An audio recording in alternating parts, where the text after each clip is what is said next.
আর কিছুদিন পরে মাহে রমজান, রমজানের আগে হয়তো এক জুমা আমরা পাবো ইনশাআল্লাহ। আল্লাহ রাব্বুল আলামিন আমাদের হায়াতকে মাহে রমজান পর্যন্ত দীর্ঘ করুন, সবাই বলি আমিন। এবং মাহে রমজানের সবগুলো রোজা, তারাবি, ইবাদত বন্দেগী বেশি বেশি করার তৌফিক দান করুন, বলি আমিন। আমি আপনাদের খেদমতে কোরআন কারীমের একখানা আয়াত, নবীজির অসংখ্য হাদিস থেকে একটি হাদিস পড়েছি। আমার তেলাওয়াতকৃত আয়াতের মধ্যে আল্লাহ রাব্বুল আলামিন আমাদেরকে রোজা সম্পর্কে শুনিয়েছেন। আল্লাহ তাআলা বলেন, হে ঈমানদারগণ, তোমাদের উপর রোজাকে ফরজ করা হয়েছে, যেমন ফরজ করা হয়েছিল তোমাদের পূর্ববর্তী লোকদের উপর, লাআল্লাকুম তাত্তাকুন, যেন তোমরা মুত্তাকী হতে পারো। এই হচ্ছে আয়াতের অর্থ। তো আমরা স্বাভাবিকভাবে মনে করি রোজা রাখা এটা আল্লাহর একটা হুকুম, কিন্তু এই যে রোজা আল্লাহর হুকুম, আল্লাহ তাআলা আমাদেরকে কেন দিলেন? সুবহে সাদিক থেকে নিয়ে একেবারে সূর্যাস্ত পর্যন্ত 12 ঘন্টা, 14 ঘন্টা, 18 ঘন্টা, 20-22 ঘন্টা পর্যন্ত কোন কোন দেশে রোজা হয়ে থাকে। এই দীর্ঘ সময় না খেয়ে থাকলে আল্লাহ তাআলার কি লাভ? যে লাভের কারণে আল্লাহ আমাদেরকে এভাবে না খেয়ে থাকার হুকুম দিলেন, এমন একটা প্রশ্ন আমাদের মনে জাগ্রত হতে পারে। আমাদেরকে কষ্ট দিয়ে না খাওয়ায়া রেখে আল্লাহ কি ফায়দা? যদি আমরা এই প্রশ্নটার উত্তর খোঁজার চেষ্টা করি, তাহলে ইনশাআল্লাহ আমার আলোচনার শেষ দিকে প্রশ্নের উত্তর পেয়ে যাব। আসলে রোজা কেন এবং কি, এটাই হচ্ছে আজকের আলোচ্য বিষয়। আল্লাহ তাআলার সাথে বান্দার দুই ধরনের সম্পর্ক, এই বিষয়ে আলোচনা পিছনে হয়েছে। আল্লাহর সাথে আমাদের সাথে কয় ধরনের সম্পর্ক? দুই ধরনের। একটা সম্পর্ক হচ্ছে আল্লাহ আমাদের মালিক বা মনিব, আমরা হচ্ছে তার গোলাম বা দাস। আরেক ধরনের সম্পর্ক হচ্ছে আল্লাহ আমাদের বন্ধু, আমরাও আল্লাহর বন্ধু। উভয়ের মধ্যেই বন্ধুত্বের সম্পর্ক। এই দ্বিতীয় নম্বর যে সম্পর্ক, আল্লাহ আমাদের বন্ধু, আমরাও আল্লাহর বন্ধু, এই বন্ধুত্বের দাবি থেকেই মূলত আল্লাহ তাআলা আমাদেরকে রোজা রাখার হুকুম দিয়েছেন। আমরা আল্লাহর গোলাম, তিনি আমাদের মালিক, এই দাবি থেকে আল্লাহ হুকুম দেন নাই। মালিক যদি গোলামকে হুকুম দিয়ে থাকে গোলামি করার জন্য, সেখানে প্রশ্ন আসতে পারত, আমার মালিকের এখানে কি লাভ যে গোলামকে এই কষ্টটা দিলেন? এখানে মূলত হচ্ছে এক বন্ধুর পক্ষ থেকে আরেক বন্ধুর কাছে বন্ধুত্বের দাবি। তাহলে প্রশ্ন হতে পারে, কি সেই বন্ধুত্বের দাবি? কেন আল্লাহ তাআলা আমাদেরকে বন্ধুত্বের দাবি থেকে রোজার হুকুম দিলেন? এই জন্য আমাদের বুঝতে হয়, দুনিয়াতেও দেখা যায় একজনের সাথে আরেকজনের বন্ধুত্ব হয়। যে কোনো বন্ধুত্বের একটা সূচনা থাকে আর একটা শেষ থাকে। যেমন ধরুন, কথার কথা, দুইজনের মধ্যে খুব গভীর বন্ধুত্ব, যদি তাদেরকে প্রশ্ন করেন যে তোমরা যে দুই বন্ধু, এই বন্ধুত্বের সূচনা হলো কিভাবে, কত বছর যেমন তোমাদের বন্ধুত্ব, তারা উত্তরে হয়তো বলবে 10 বছর, 15 বছর, 20 বছর যেমন আমাদের বন্ধুত্ব। আর বন্ধুত্বের সূচনাটা হয়েছিল এভাবে, তার বাবা তাকে, আমার বাবা আমাকে যখন আমাদের বয়স 5-6 বছর প্রাইমারি স্কুলে ভর্তি করিয়েছিলেন। ঘটনাক্রমে আমরা দুইজন একই বেঞ্চে একসাথে বসেছিলাম। তখন আমার সাথে তার পরিচয় হয়। এর আগ পর্যন্ত তার সাথে আমার দেখাও নাই, পরিচয়ও নাই। সেই পরিচয় থেকে বন্ধুত্বের সূচনা। তাহলে বন্ধুত্বের সূচনা হয় প্রথম কিসের থেকে? জোরে বলুন, কিসের থেকে? পরিচয় থেকে। কারোর সাথে যদি পরিচয় না থাকে তাহলে কি বন্ধুত্ব হয়? তাহলে যে কোনো বন্ধুত্বের একটা সূচনা আছে, এই সূচনাটা হয় পরিচয় থেকে। যেমন আমি একটা সূচনা তুলে ধরলাম, দুইজন বন্ধু 20 বছর যাবৎ বন্ধুত্ব, আর সেই বন্ধুত্বের সূচনা হয়েছিল 5-6 বছর বয়স থেকে প্রাইমারি স্কুলে। অর্থাৎ প্রথম বেঞ্চে বসার পর সেখানে পরিচয়, এরপর থেকে বন্ধুত্ব বৃদ্ধি পেয়েছে। ঠিক তেমনি ভাবে আল্লাহ তাআলার সাথে আমাদের যে বন্ধুত্ব হলো, এই বন্ধুত্বের সূচনা হলো কিভাবে? এই বন্ধুত্বের সূচনা হয় আল্লাহর সাথে আমাদের পরিচয়ের মাধ্যমে। সেই পরিচয় হলো কিসের দ্বারা? পরিচয়টা হলো কালিমা লা ইলাহা ইল্লাল্লাহ দ্বারা। অর্থাৎ যারা কালিমা লা ইলাহা ইল্লাল্লাহ পড়ে না, তারা আল্লাহকে চিনে না, তার সাথে আল্লাহর কোনো পরিচয় নেই। যারা আমরা লা ইলাহা ইল্লাল্লাহ পড়ি, আমরা আল্লাহকে চিনি, আল্লাহ তো আমাদেরকে অবশ্যই চিনেন। এই উভয় দিক থেকে পরিচয়ের সূচনা হয় কালিমার মাধ্যমে। যখন কোন বান্দা দিল থেকে বলে লা ইলাহা ইল্লাল্লাহ, আল্লাহ ছাড়া আর কোনো মাবুদ নাই, এর মাধ্যমে সে ঈমান আনয়ন করে, মানে আল্লাহর সাথে তার পরিচয়ের সূচনা হয়। অর্থাৎ আমাদের এই কথার উপলব্ধি হয়, এই কথা আমরা জানতে পারি আল্লাহ আমাদের স্রষ্টা, আল্লাহ আমাদের রিজিক দাতা, আল্লাহ আমাকে আমার মালিক, আল্লাহ আমার খালিক। আমি অসুস্থ হলে আল্লাহ সুস্থ করেন, আমি অভাব অনটনে পড়লে আল্লাহ দূর করেন। এটা হচ্ছে আমার ঈমান, এর মাধ্যমে আমার পরিচয় আল্লাহ আমার মালিক। দুই বন্ধুর মধ্যে স্কুলে প্রথম বেঞ্চে পরিচয়, একদিন পরিচয় হওয়ার পর আর দুই বন্ধুর সাথে আর কোনোদিন দেখা সাক্ষাৎ নাই। বলুন তো, এভাবে যদি 6 মাস, 1 বছর, 2 বছর, 5 বছর কেটে যায়, এই বন্ধুত্ব থাকবে না শেষ হয়ে যাবে? শেষ হয়ে যাবে। এই বন্ধুত্ব টিকিয়ে রাখার জন্য কি করতে হয়? প্রতিদিন বন্ধুর সাথে বন্ধুর সাক্ষাৎ করতে হয়। একদিন, 2 দিন, 4 দিন, 5 দিন, 7 দিন, 1 সপ্তাহ চলে গেলে আর সাক্ষাৎ না হলে বন্ধুত্বের মধ্যে ফাটা পড়ে। এই জন্য বন্ধুত্বের দাবি পরিচয়ের পর সাক্ষাৎ। ঠিক তেমনি ভাবে আল্লাহ তাআলার সাথে ঈমানের মাধ্যমে আমাদের বন্ধুত্বের সূচনা। বন্ধুত্বের সূচনা হওয়ার পর আল্লাহ তাআলা যেন আমাদের সাথে আল্লাহর সাক্ষাতের একটা ব্যবস্থা হয়। কমপক্ষে দৈনিক 5 বার আল্লাহ তাআলা আমাদেরকে নামাজ দান করেছেন। তাহলে ঈমানের মাধ্যমে আল্লাহর বন্ধুত্বের সূচনা হলো, আর নামাজের মাধ্যমে বন্ধুত্ব এটা টিকিয়ে রাখা এবং সামনের দিকে অগ্রসর করে নিয়ে যাওয়ার ব্যবস্থা হলো। এখন চিন্তা করুন, যে দুই বন্ধুর মধ্যে সপ্তাহ পর সপ্তাহ পার হয়ে যায়, কোনোদিন কথাবার্তা হয় না, সেটা গভীর বন্ধুত্ব? নাকি যে বন্ধু আরেক বন্ধুর সাথে কথা না বললেই ভালো লাগে না, গভীর বন্ধুত্ব গুটি? কথা না বললেই ভালো লাগে না, সেটাই হচ্ছে প্রকৃত বন্ধুত্ব। ঠিক তেমনি ভাবে যেই বান্দা দৈনিক 5 বেলা আল্লাহর সাথে কথা বলে, তার সাথে আল্লাহর যেমন বন্ধুত্ব। যেই বান্দা আল্লাহর সাথে 5 বেলা কথা বলে না, সপ্তাহে 1 দিন কথা বলে, সপ্তাহে 1 দিনও কথা বলে না, বছরে 1 দিন কথা বলে, তার সাথে আর 5 বেলা কথা বলতে বলার সাথে বন্ধুত্ব সমান না পার্থক্য আছে? আবার কিছু বান্দা তো এমনও আছে, দৈনিক 5 বেলা তো বলেই, এর ফাঁকে ফাঁকে আবার সুযোগ পাইলে ভোর রাত্রে উঠে তাহাজ্জুদের মধ্যে আল্লাহর সাথে কথা বলে, এশাকের নামাজের মধ্যেও আল্লাহর সাথে কথা বলে, চাষের নামাজেও আল্লাহর সাথে কথা বলে।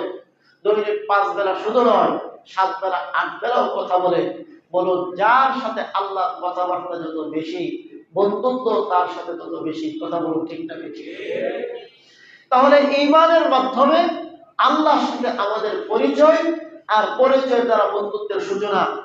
এরপরে এই বন্ধুত্বকে অগ্রসর করে নিয়ে যাওয়ার জন্য আল্লাহ তাআলা কমপক্ষে 5 বার আল্লাহর সাথে কথা বলার সুযোগ করে দিলেন। এর নাম হচ্ছে নামাজ। নামাজ কেন দেওয়া হলো?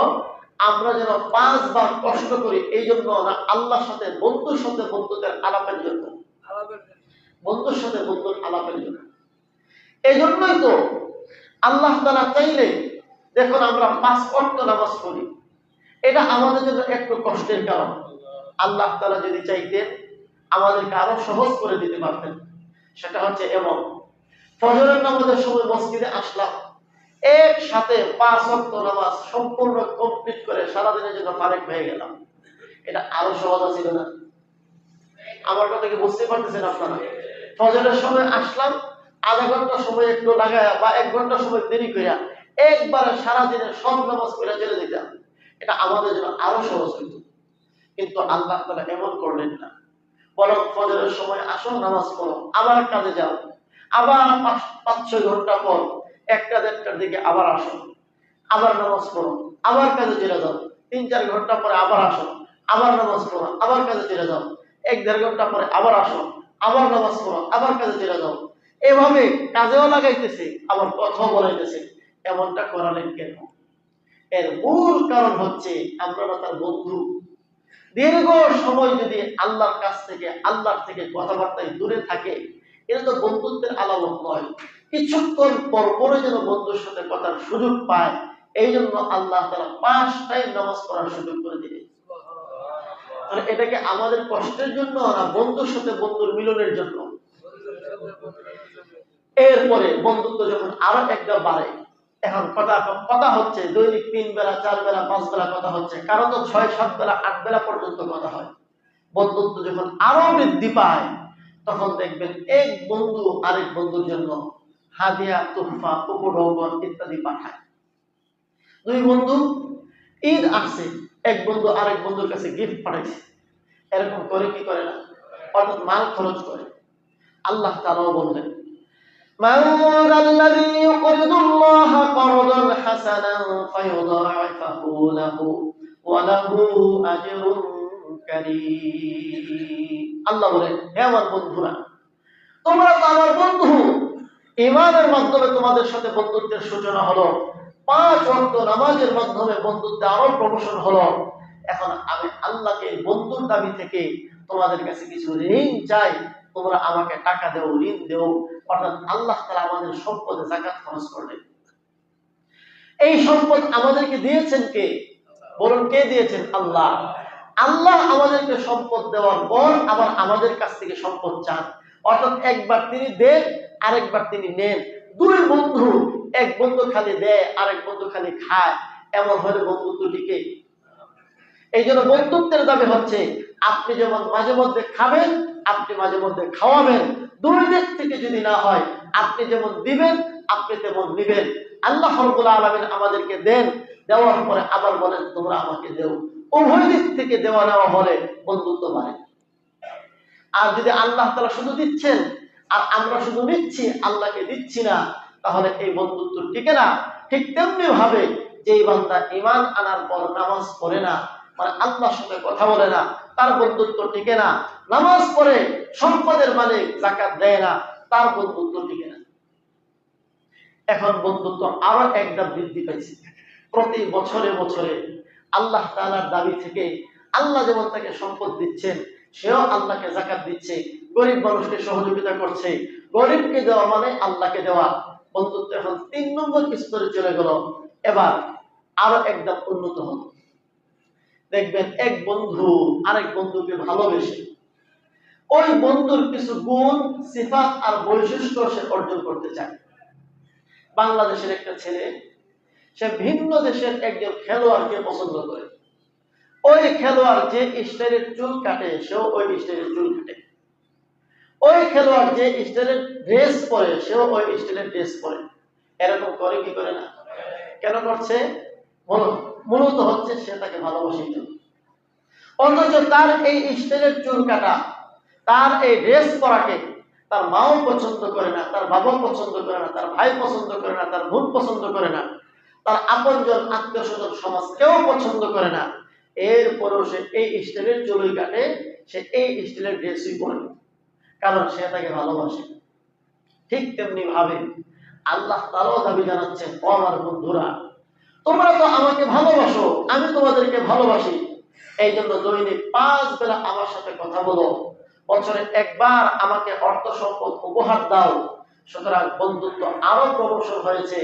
এখন আমি আল্লাহর কিছু গুণ আছে, আমি আল্লাহর কিছু সিফাত আর বৈশিষ্ট্য আছে, এই গুণ আর সিফাত তুমি অর্জন করতে পারো কিনা, আমি আল্লাহ তোমার কাছ থেকে চাই তুমি রোজা রাখো।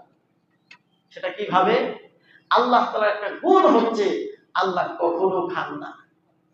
বলুন, আল্লাহ কখনো খান?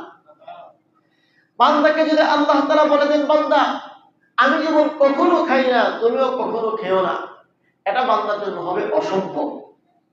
বান্দার পক্ষে যতটুকু সম্ভব এতটুকু গুণ যদি অর্জন করতে পারে, তাহলেও সে বন্ধুত্বের দাবিতে সে সফল।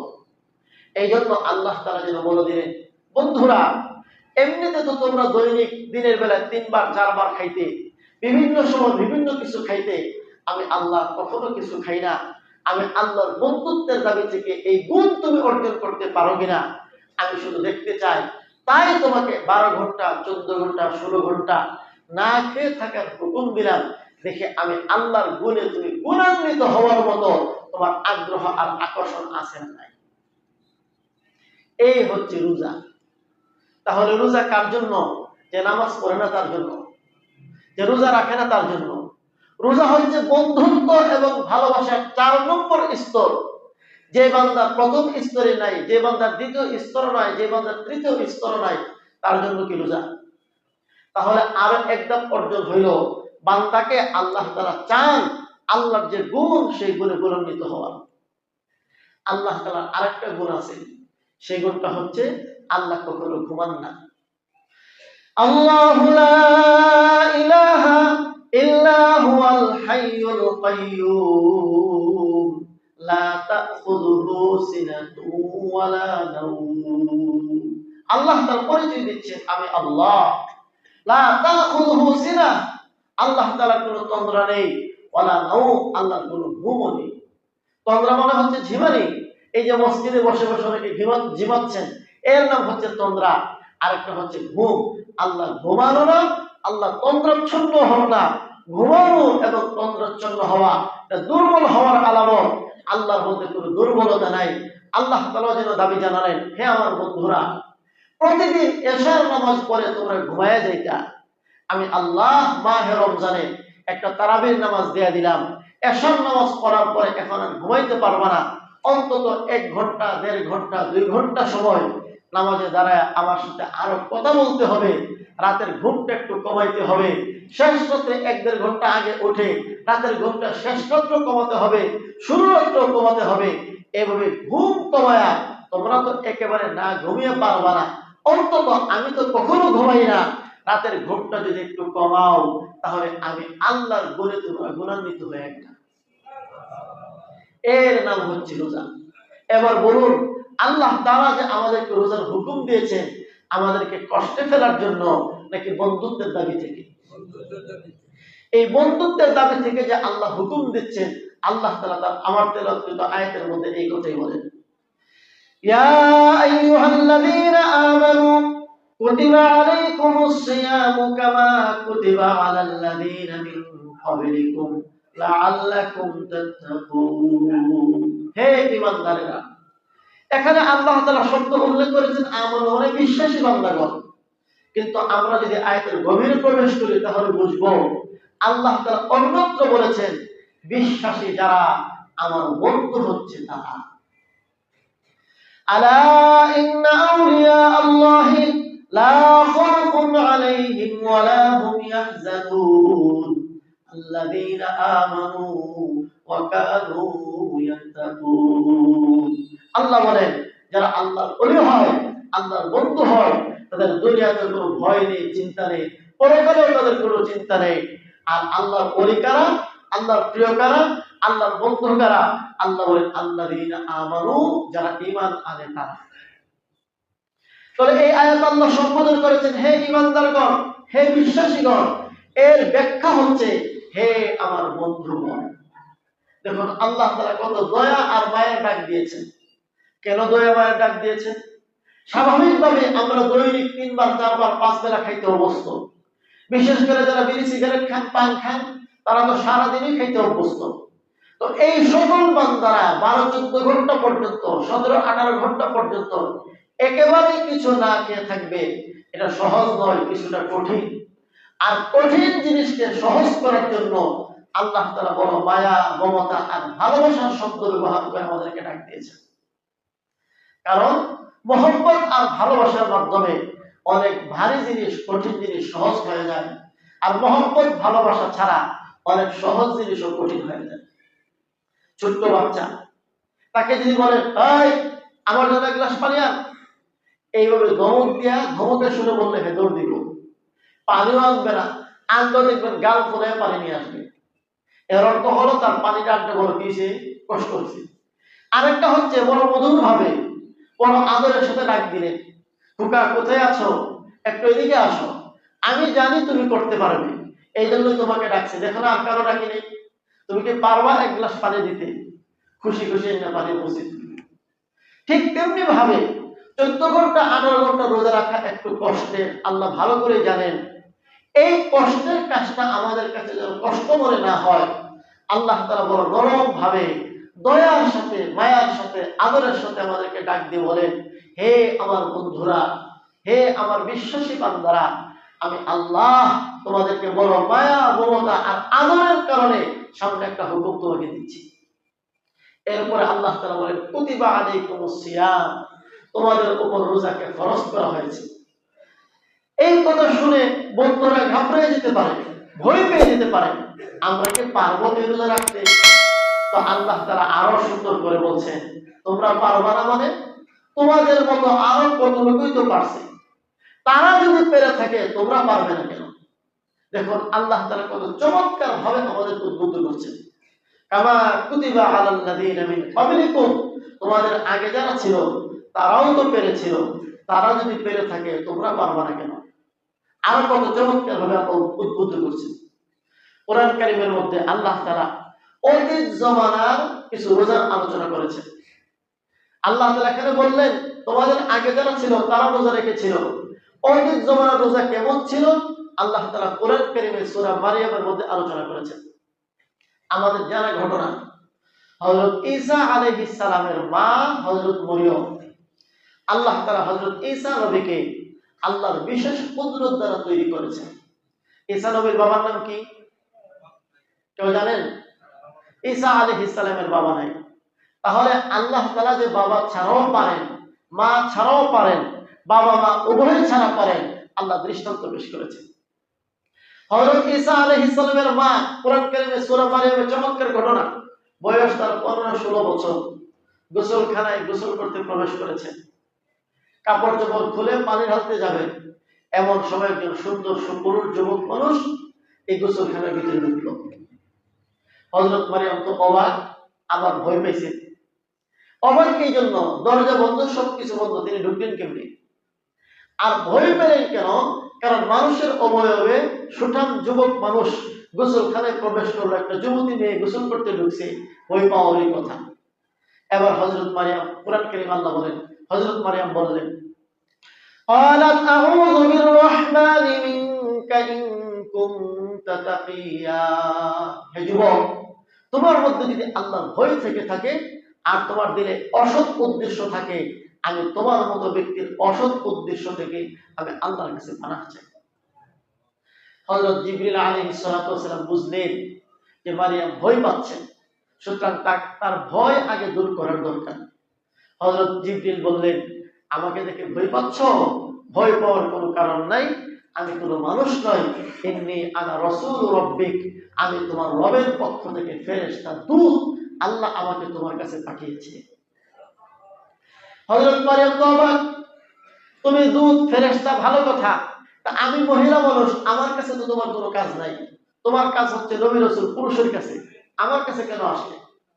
লিআহাবা লাকি গোলামান যাকিয়া, আল্লাহ আমাকে পাঠিয়েছেন আমি যেন তোমাকে একজন পুত পবিত্র চরিত্রবান সুসন্তানের সুসংবাদ দিয়েছি, তোমার সন্তান হবে, এই সুসংবাদ দেওয়ার জন্য আমি আসছি। হযরত বলেন আন্না ইয়াকুনু লি গোলাম, আরে সন্তান আমার কি করে হবে? সন্তান হওয়ার দুইটা পদ্ধতি, একটা বৈধ আর একটা অবৈধ। আমি তো বৈধ পদ্ধতিও আমার নাই, অবৈধ পদ্ধতিও আমার নাই। قالت أنى يكون لي غلام ولم يمسسني بشر ولم أك بغيا, হযরত মারইয়াম বললেন আমার সন্তান কিভাবে হবে? কোন স্বামীর সাথে আমার মিলন হয়নি এবং আমি কোনো জিনা ব্যভিচারও করি নাই, সুতরাং সন্তান হওয়ার পদ্ধতি দুইটি, একটি বৈধ আর একটি অবৈধ, কোনটাই তো আমার নাই, আমার সন্তান হবে কিভাবে? হযরত জিবরিল বলেন ক্বালা রাব্বুকি হুয়া আলাইয়া হাইয়্যিন, আপনার রব বলে দিয়েছেন সন্তান দেওয়া বাবা ছাড়া, কোন পুরুষের মাধ্যম ছাড়া তোমার রবের পক্ষে সহজ, শুধু সম্ভব না, সহজ। রব্বুকি হুয়া আলাইয়া হাইয়্যিন, এই কথার ছলে ফাঁকি দিয়ে হযরত জিবরিল আলাইহিস সালাতু ওয়াস সালাম হযরত মারইয়ামের জামার মধ্যে ফু দিলেন। ফু দিতে দেরি, সাথে সাথে 9 মাসের গর্ভ পেটের মধ্যে তৈরি হতে দেরি হয়নি। فحملته فانتبذت به مكانا قصيا, হযরত মারইয়াম সাথে সাথে গর্ভবতী হয়ে গেলেন। শুধু গর্ভবতী না, প্রসব বেদনা শুরু হয়ে গেল। এখন তিনি কি করবেন? 9 মাসের বাচ্চা পেটে এবং প্রসব বেদনা। হযরত জিবরিল আলাইহিস সালাতু ওয়াস সালাম মনের মধ্যে ঢালছেন হযরত মারিয়াম তখন নিজের এলাকা ছেড়ে পাহাড়ের দিকে চলে গেছে। মনটা বড় খারাপ, মনের মধ্যে খুব ভয় এবং আতঙ্ক। একটা খেজুর গাছ, মরা খেজুর গাছের মধ্যে এগুলো হেলান দিয়ে বসছে। একটা মরা খেজুর গাছের ধান উপর থেকে নিচের দিকে ঝুলে আছে। আবার হযরত জিবরিল সেখানে গিয়ে হাজির। জোরে বলুন সুবহানাল্লাহ।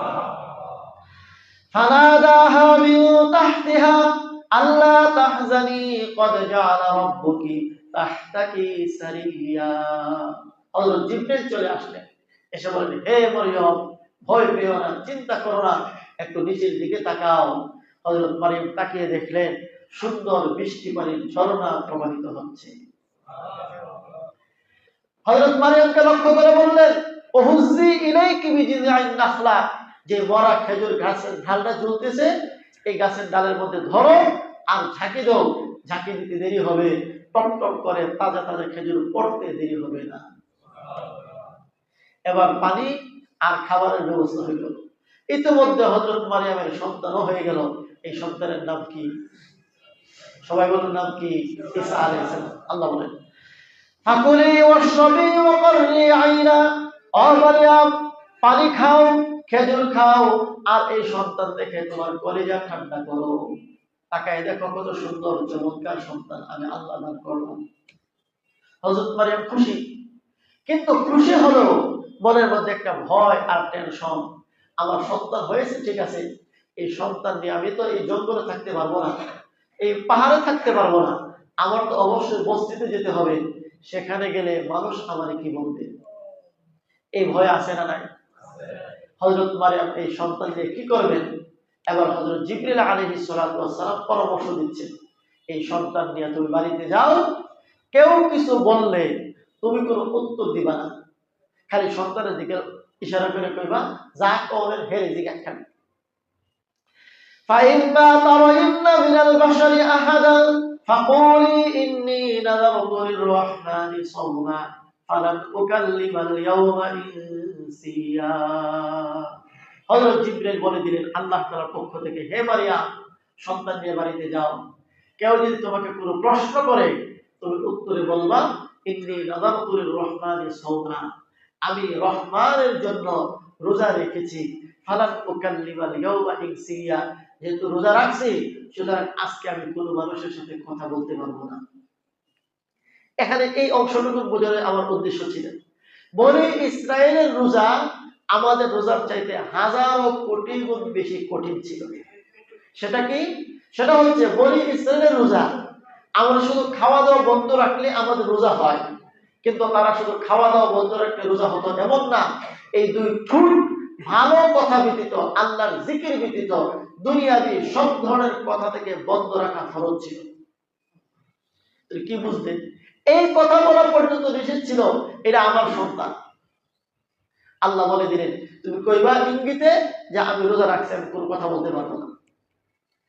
আল্লাহ তাআলা বলেন কুতিবা আলাইকুমুস সিয়াম, তোমাদের জন্য রোজাকে ফরজ করা হয়েছে, যেমন ফরজ করা হয়েছিল তোমাদের পূর্বের লোকদের উপর। চিন্তা করে দেখুন, পূর্বের লোক মানে বনি ইসরাইল, এরাও রোজা রেখেছিল। এদের রোজা কঠিন না আমাদের রোজা কঠিন?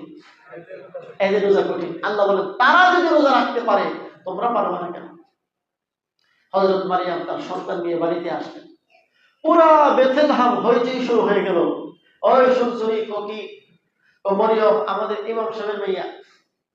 হযরত মারিয়াম তার বাবা ছিলেন বাইতুল মুকাদ্দাসের ইমাম, তার নাম ছিল ইমরান। বাইতুল মুকাদ্দাসের ইমাম ছিলেন, বড় নেককার আল্লাহওয়ালা বান্দা ছিলেন। আবার এদিক থেকে হযরত জাকারিয়া আলাইহিস সালাম, তিনি এখন বাইতুল মুকাদ্দাসের ইমাম। মারিয়ামের বাবা মারা গিয়েছেন। মারিয়ামের বাবা ছিলেন একসময় ইমাম, আর বর্তমান ইমাম হচ্ছেন হযরত জাকারিয়া আলাইহিস সালাম। যখন হযরত মারিয়ামের এই ঘটনা ঘটে তখন ইমাম হচ্ছেন হযরত জাকারিয়া। আমার বোঝানোর উদ্দেশ্য বংশটা কত চমৎকার। বাইতুল মুকাদ্দাসের ইমাম, বড় হুজুরের মেয়ে, তার বিয়ে শাদী হয়ে নাই, সন্তান হয়ে গেছে, সমালোচনা কেমন ভয়ঙ্কর। এবার স্বামী বসে মারিয়ামকে হযরত ঈসা আলাইহিস সালাম সহ উপস্থিত করা হলো। ইয়া উখতা হারুন মা কানা আবুকি ইমরাআসাও ওয়া মা কানাত উম্মুকি বাগিয়া। হে মারিয়াম, বলো তোমার মা তো বড় ভালো ছিল, তোমার বাবাও বড় ভালো ছিল, তুমি কিভাবে এই কাম করলা? এই সন্তান তুমি কোথায় পেলে? হযরত মারিয়াম যদি এই কথা বলেন যে আল্লাহর রহমতের ফেরেশতা এসে আমার সন্তান দিয়ে গেছে, বলেন এই সমস্ত কথা কি মার্কেটে বিক্রি হওয়া সম্ভব? এই জন্য আল্লাহ তাআলা তার কুদরতের ব্যবহার করলেন। ফাআশারাত ইলাইহি, হযরত মারিয়াম বললেন আমাকে প্রশ্ন করে কোনো লাভ নাই, তোমাদের কিছু যদি বলার থাকে এই সন্তানকে জিজ্ঞাসা করো। এই সন্তান কোত্থেকে আসলো? সন্তান রিজিক। তারা বলে কাইফা নুকাল্লিমু মান কানা ফিল মাহদি সাবিয়্যা, মাত্র 40 দিন বয়সী বাচ্চা যে দুলনায় দুল খাচ্ছে, এই ছোট্ট বাচ্চাকে আমরা জিজ্ঞেস করবো কেমনে? হযরত মারিয়াম যখন তাদের সাথে তর্ক বিতর্ক চলছে, হযরত ঈসা আলাইহিস সালাম লক্ষ্য করে দেখলেন আমার মাকে তারা বেইজ্জত করার চেষ্টা করছে। আল্লাহ তাআলা হযরত ঈসা আলাইহিস সালামের জবান খুলে দিলেন, তিনি বক্তব্য দেওয়া শুরু করলেন। قال إني عبد الله آتاني الكتاب وجعلني نبيا وجعلني مباركا أينما كنت وأوصاني بالصلاة والزكاة ما دمت حيا وبرا بوالدتي ولم يجعلني جبارا شقيا والسلام علي يوم ولدت ويوم أموت ويوم أبعث حيا। এতক্ষণ পর্যন্ত হযরত ঈসা আলাইহিস সালামের বক্তব্য। হযরত ঈসা আলাইহিস সালাম বলেন, ও বেথলেহেমের অধিবাসীরা শোনো, ইন্নী আবুদুল্লাহ, আমি আল্লাহর বান্দা। আমাকে জানোর সন্তান সাব্যস্ত করবে না, আমাকে আল্লাহর পুত্র সাব্যস্ত করবে না, বরং আমি আল্লাহর গোলাম। আল্লাহ তাআলা তার স্পেশাল ক্ষমতার মাধ্যমে আমাকে দুনিয়াতে পাঠিয়েছে। আমার বয়স মাত্র 40, হযরত 40 দিন। হযরত ঈসা আলাইহিস সালাম বলেন আতানিয়াল কিতাব ওয়া জাআলানি নাবিয়্যা, আল্লাহ তাআলা আমাকে কিতাব দিয়েছেন, আল্লাহ আমাকে নবী বানিয়ে পাঠিয়েছেন। আমার বোঝানোর উদ্দেশ্য হচ্ছে বনি ইসরাইল আমাদের আগের যে উম্মতরা ছিল তাদের রোজা ছিল কি ছিল না? আল্লাহ বলেন কুতিবা আলাইকুমুস সিয়াম, তোমাদের উপর রোজাকে ফরজ করা হয়েছে, কামা কুতিবা আলাল্লাযীনা মিন ক্বাবলিকুম, তোমাদের আগে যারা ছিল তাদের উপরে যেমন রোজা ফরজ ছিল তারাও রোজা রাখতে সক্ষম হয়েছিল। আমি আল্লাহ তোমাদেরকে হুকুম দিলাম তোমরাও রোজা রাখা শুরু করো, আমি আল্লাহ তোমাদেরকে রাখাই দিব। এখান থেকে আরেকটা জিনিস বোঝা যায়, সেটা হচ্ছে যেহেতু আল্লাহ তাআলা বন্ধুত্বের দাবি থেকে আমাদেরকে রোজার হুকুম দিলেন, সুতরাং আল্লাহ তাআলা আমরা কষ্ট করে এটা আল্লাহ চাবেন না। এক বন্ধু প্রকৃত অর্থে আরেক বন্ধুর কষ্ট কখনো চায় না। এ কারণেই দেখা যায় রোজা না রাখা অবস্থায় সকালবেলায় নাস্তাটা খাইতে যদি 1 ঘন্টা দেরি হয় কি পরিমাণ কষ্ট হয়। যদি সকালবেলা খানা না খাওয়া হয় দুপুর বেলায় মাথা পুরো গরম। এটা হচ্ছে আমাদের সাধারণ অবস্থা এবং কষ্ট হিসাব করা যায় না। পক্ষান্তরে যখন রোজা শুরু হয়, আল্লাহ তাআলার বান্দারা যখন রোজা রাখা শুরু করেন, দেখবেন সকালবেলায় যে খাই নাই, দুপুর বেলা খাই নাই, তেমন কোনো টেরও পায় না। আবার রোজাদার বান্দাদের একটা অনুমতি, এটা শুধু আমার নয় সকলের, রোজার মাসে রোজা শুরু হয়, দেখতে দেখতে মাসও শেষ হয় যায়। কিন্তু যারা রোজা রাখে না, চুপো চুপো খায়, ওদেরকে জিজ্ঞাসা করেন এক বেলা না খাইলে কি পরিমাণ কষ্ট হয়। আল্লাহ তাআলা প্রত্যেক বান্দাকে যখন রোজা রাখা শুরু করে, আল্লাহ তাআলা ওই রোজাদার বান্দার সাহায্য করতে থাকেন। এই জন্য 2 বেলা 3 বেলা না খেলে কোনো কষ্ট অনুভব হয়। ইয়া আইয়ুহাল্লাযীনা আমানু কুতিবা আলাইকুমুস সিয়ামু কামা কুতিবা আলাল্লাযীনা মিন ক্বাবলিকুম লাআল্লাকুম তাত্তাকুন। আয়াতের শেষাংশে আল্লাহ তাআলা রোজা রাখার ফায়দা এবং লাভ বর্ণনা করেছেন। যখন কেউ লাভ বুঝে তো লোহার বোঝা বইতে রাজি হয়, আর লাভ না বুঝলে তোলার বোঝা বইতে রাজি হয় না। যদি আপনাকে বলা হয় এই যে রুদ্র, শীতকালের রুদ্র, এই রুদ্রে আপনি 1 ঘন্টা দাঁড়ায় থাকেন, দাঁড়ায় থাকলে আপনাকে 50 টাকা দেওয়া হবে। আপনি বলবেন দূর হুজুর আপনার মাথা খারাপ হয়েছে, কেন আমি 1 ঘন্টা দাঁড়ায় থাকলাম, 50 টাকা আমার লাগবে না জান। কারণ এই লাভটা অতি নগণ্য। 1 ঘন্টা রোদ্রে দাঁড়ায় থাকা এর বিকল্পে যে লাভ দেওয়া হয়েছে 50 টাকা, না আপনার কাছে অতি নগণ্য মনে হচ্ছে, এই জন্য রাজি হবেন না। পক্ষান্তরে যদি বলা হয় চৈত্র মাস প্রচন্ড গরম, আগুন পড়তেছে উপর থেকে, এই রোদ্রের মধ্যে দাঁড়ায় থাকতে বলা হলো 1 ঘন্টা দাঁড়ায় থাকেন, 1 ঘন্টা দাঁড়ায় থাকলে 1 কোটি টাকা দেওয়া হবে। এখন রাজি হবে না কেন? কারণ এমন কোন পাগল আছে যে রাজি হবে না? সবাই রাজি। এখন দেখবেন বলবে হুজুর 1 ঘন্টা কেন, আপনি যদি করান 10 ঘন্টা দাঁড়ায় থাকবেন, সমস্যা নাই, কারণ লাভ বুঝে আসছে। ঠিক তেমনি ভাবে আল্লাহ তাআলা আমাদেরকে রোজা রাখার হুকুম দিচ্ছেন, 12 ঘন্টা 14 ঘন্টা না খেয়ে থাকার হুকুম দিচ্ছেন। আল্লাহ তাআলা তার পুরস্কার ঘোষণা করছেন। পুরস্কারটা কত চমৎকার! লাআল্লাকুম তাত্তাকুন, বান্দা তুমি মুত্তাকি হতে পারবে। এই মুত্তাকি হতে পারবে এই কথার ওজন যদি বুঝতাম, তাহলে আমরা রোজা রাখার জন্য পাগল হয়ে যেতাম। রাসূল আকরাম সাল্লাল্লাহু আলাইহি ওয়াসাল্লাম রোজার ফজিলত বর্ণনা করেছেন। নবীজি বলেন, আস-সাওমু লি ওয়া আনা আজজি বিহি, এটা হাদিসে কুদসি। অর্থাৎ আল্লাহ তাআলার কথাটা নবীজি তার নিজের ভাষায় বলেছেন। দেখুন, বাংলাদেশের প্রধানমন্ত্রী, বর্তমানে প্রধানমন্ত্রীর জায়গায় আছেন ডক্টর মোহাম্মদ ইউনূস সাহেব। ইউনূস সাহেব একটা পুরস্কার ঘোষণা করছে, কথার কথা, যে এমন কাজ করলে তাকে 500 টাকা দেওয়া হবে, 1000 টাকা দেওয়া হবে, 1 লক্ষ টাকা দেওয়া হবে। এইভাবে কিছু পুরস্কার ঘোষণা করছে। আরেকটা বিষয়ে পুরস্কার ঘোষণা করেছে যে এমন কাজ যদি কেউ করে, আমি ইউনূসের সাথে তার দেখা করার ব্যবস্থা করে দেওয়া হবে। বলুন তো, আমরা যারা সাধারণ মানুষ কোন পুরস্কারটাকে বড় মনে করব? দেখা করাটাকে। এই ডক্টর ইউনূসের সাথে দেখা করতে পারলে আমাদের জীবনটা মনে হচ্ছে একটা বিশাল সৌভাগ্যের ব্যাপার। পত্রপত্রিকায় আসবে আমি ইউনূসের কাছাকাছি হয়ে গেছি।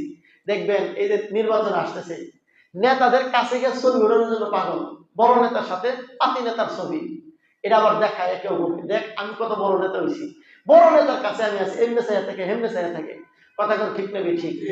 তো আল্লাহ রাব্বুল আলামিন আহকামুল হাকিমিন, যিনি লক্ষ কোটি ইউনূসকে তৈরি করেছেন, সে আল্লাহ ঘোষণা করছেন, বান্দা তুমি নামাজ পড়লে তোমার এই লাভ, তুমি যাকাত দিলে এই লাভ, সত্য কথা বললে এই লাভ, আর রোজা রাখলে কি লাভ, আমি এটা ঘোষণা করছি না, আমি আল্লাহর সাথে তোমার দেখা হয়ে যাবে রোজার মাধ্যমে।